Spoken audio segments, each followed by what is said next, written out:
Ce cours sur la simulation numérique des équations aux dérivées partielles a été développé dans une collaboration entre le CNAM, l'Université d'Orléans et l'École centrale de Paris. Il s'agit d'un projet qui a été réalisé dans le cadre de la Fondation UNIT. Ce cours comporte 12 séances et chacune d'elles a environ 12 transparents. Chaque transparent offre une certaine interactivité, notamment au niveau d'une bande sonore qui explique le contenu de chaque écran, la possibilité d'avoir accès à des informations complémentaires sur Internet, également des vidéos incorporées permettent d'avoir des explications plus détaillées sur certains passages délicats du cours. À l'issue de chaque cours, vous avez accès à un QCM permettant de vérifier votre degré d'assimilation. Prenons par exemple le cours numéro 1. Eh bien, il apparaît sous cette forme, avec la bande sonore qui explique. Voici le plan du premier cours. Nous allons Le contenu, et d'autre part, vous avez possibilité d'accéder à tout endroit de ce cours en cliquant sur les liens. Si par exemple on va au niveau visualisation, il y a accès à un petit programme Scilab qui permet de visualiser les évolutions de la température en fonction du temps sur un barreau.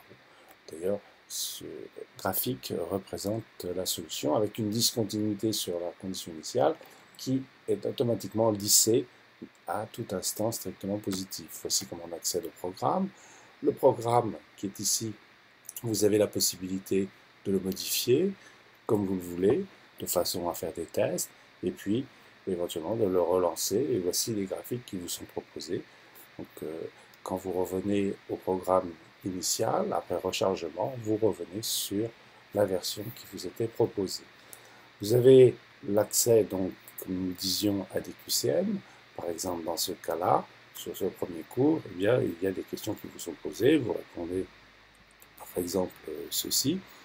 Volontairement, on va mettre quelques erreurs pour voir ce que cela donne. Et vous n'avez qu'une bonne réponse, donc vous pouvez recommencer jusqu'à ce que vous ayez 3 bonnes réponses.